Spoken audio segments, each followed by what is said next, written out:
All right, y'all, what's going on? It's Combo Breaker 99 back with another video.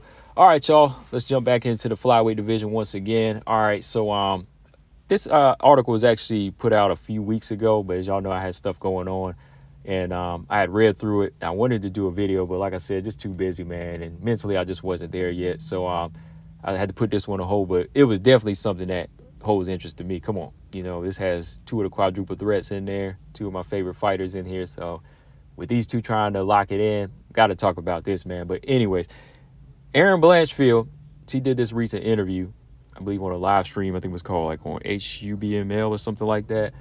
She did this recent interview. Yeah, Humble. She did this recent interview and talked about taking on Manon Fiorot for an interim flyweight belt. And she basically said that, hey, you know, if the Grasso-Shevchenko fight is being held up right now because both of them are injured, let's go ahead and fight. You know, I'll go ahead and beat Manon and lock it in for the interim belt to make sure she's locked in for a title shot. Which, you know, right now with both her and Manon, they are considered the top contenders in the flyweight division. And that's been the argument as of lately between WMMA fans, like who deserves the title shot. Both are 6-0. Both pretty much dominate everybody who they fought. You got Erin over here, though, who's beat some pretty solid fighters in Tyler and Jessica Andrade. But then you got Manon, you know, who's also beat some tricky former title challengers in Jennifer Maia and Caitlin Chikagan, right? So when you look at both of their resumes, and she beat the former strawweight champion, where Erin Blanchfield also beat a former strawweight champion in Jessica Andrade, right? So both of them have legit resumes, in my opinion. Again, both 6-0, both really good fighters, and both have styles I think would give Valentina or Grasso, or whoever wins the belt next time around, the rubber match, whoever's going to win that fight is going to have a tough time with both Erin and Manon, I believe.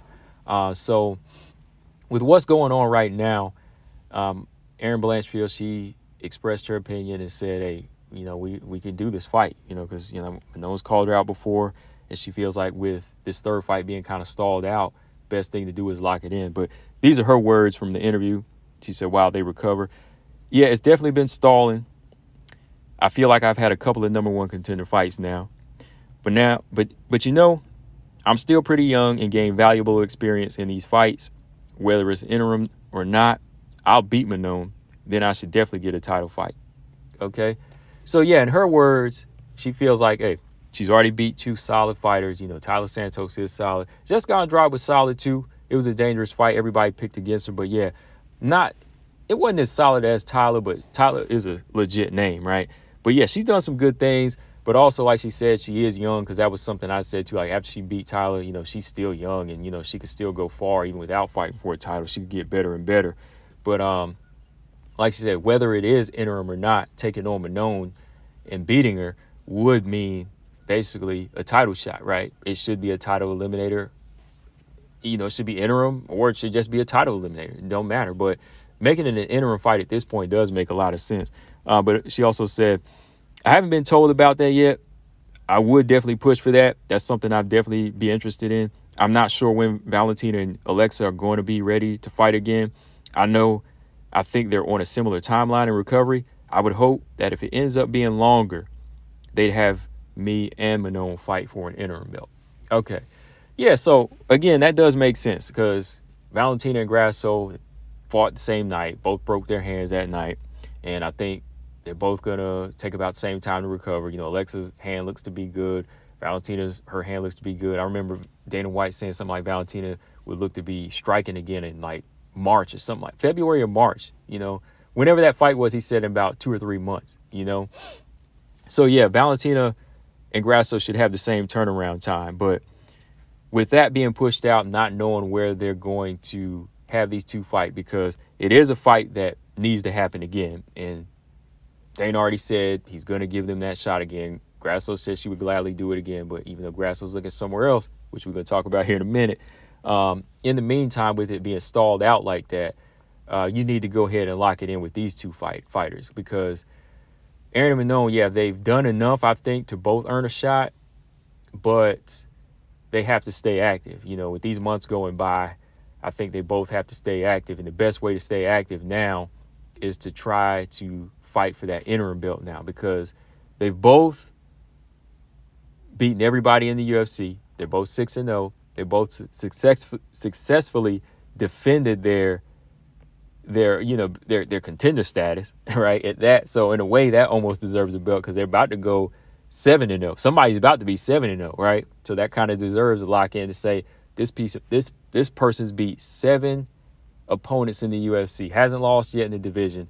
Let's lock them in for sure, right? So while they're still trying to get their rubber match settled and signed and where it's going to be, go ahead and have these two fight. So then there's no more arguments on who's going to be the next title challenger, which I think either one of them could be. Now you could just line them up and say, okay, let's go by the rankings. If Erin's first, we do Erin first. If you want to do Manon first, Manon's first. Just line them up like they did before, like with Lauren Murphy, Chikeg, and Andrade for Valentina. Just line them up for 2024. That's how it could be. But in the meantime, I know at this point at 6-0 apiece, neither one of them wants to fight anybody else in the meantime, right? So they'd rather just fight each other. And makes sense because, again, they both wanted a 5-round fight. They both wanted to gain that 5-round experience. So give them this fight. Give them each other. And it'd probably be wise if they went on and did that because other people are trying to raid the flyweight division, right? We already know Rose Namajunas is moving up. She lost to Manon, but she's posting on IG that she's going to make her return in 2024. #flyweight, #be great, right? So you got her still on her horizon somewhere. We don't know where she'll fall in, but you also got the strawweight champ, Zhang Weili, trying to pick a fight with the flyweight champion in Alexa Grasso. So with Zhang Weili trying to, hoard up, she want to get her stats up and she want to get her way, push her way in. You got that name in there. It's going to start making it look a little interesting to the casuals and to, the simps and to all the diehard fans of Zhang Weili. They're going to forget Erin and Manon, right? So in the meantime, Erin and Manon, they have to lock it in for an interim belt. So there's no argument about it. You got to do it. Like Yair Rodriguez got his interim right, locked it in, boom, he was next. So I think these two have to do that too because, again, Zhang Weili's making the call out to Alexa Grasso, and Alexa Grasso is happily acknowledged and says she'll fight her, So that whole fight right there is a different story. It's a whole different video. Like I said, I've kind of given my thoughts on that already, but that fight could mess up things, Dana doesn't care about anything except money. There's legit fights that can be made, but he only cares about the green. So if it spells green, he might make the fight. Do I like the fight? Not at all. Not when you got these other great fights that could be made at 115 and 125. But it could. So, I'm glad that Erin's kind of making this suggestion that make the Manon fight. And Manon wants that fight, so it could be title eliminator or just lock it in as an interim belt. That way, you can't have Weili try to jump in there. Because if Weili jumps in there, it's going to push everything back. If Weili goes in there for UFC 300 for April, it's going to push everything back. First off, that's almost pushed at the end of the first quarter, right? And she only fights like once a year, if that. Maybe she'll fight twice a year. She'll have to move down to 115 again, right? And then you've got Grasso, who, if she beats Weili, she'll still have to honor her rubber match to Valentina, who'll probably be stewing that Weili jumped in front of her, right? And then you got Erin and Manon, who fought in March, who'll probably have to wait all the way to the end of the year. So they might not get their title shot to the end of the year if Weili somehow jumps in here.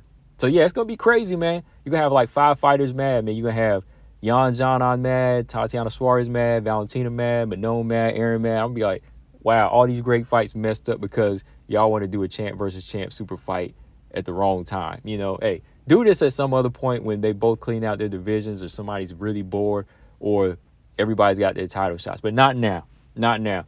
So, Erin, Manon, lock in that fight. And I'll say this before I go, the best time to do it is going by the UFC the schedule. Doesn't look like they have anything booked for March 30th, Atlantic City, UFC Fight Night. Going by what I'm looking at, I don't see anything booked yet. Let me know. Correct me if I'm wrong, but I'm going to look right now. While I got y'all here, let's go ahead and look, because if they do this, or you know, if they put it on this card, they could do this thing as a main event. Do this thing as a main event, and that'll guarantee it to be like an interim belt in a 5-round fight. See, UFC Fight Night Atlantic City, March 30th. That's perfect. You know, that would be perfect. It's still to be determined. No fights announced for it. Hey, it's closer to home for the Jersey girl this time around. You know, they could have did UFC France for Manon and Erin, but they didn't. But they could do it. They could do Manon and Erin for Atlantic City, so closer for home for the Jersey girl. That would be good, man. That's a good fight. Main event, 5 rounds, interim belt, lock it in, man. But yeah, that's all I got on this one, guys. I think that makes the most sense at this point. But let me know what y'all think in the comment section. Yeah, Erin Manon, they got to do it. I think they just have to do it at this point to make sure that they can lock in that title shot. So if they fight in March, they could get it by the summertime. You know, March, let's see, maybe 5 months down, 4 months down. They could be doing it by July and August, right? But if they let Wei Lee jump in there and then Valentina's still in there, they ain't gonna be fighting to the end of the year, because yeah, they'll be, the UFC's gonna be looking at this, man. That since Wei Lee mentioned it, they're gonna be trying to entertain this thing, and I don't think that's a good idea. But knowing Dana White, he likes money a lot, and he's endorsing Power Slap, anything can happen. Doesn't always have to make sense, as long as it makes dollars for them, right? But this the fights that make sense for me, and that's all I know. But in the comment section, guys, let me know what y'all think. Combo Breaker 99. I'm out. Subscribe. Peace.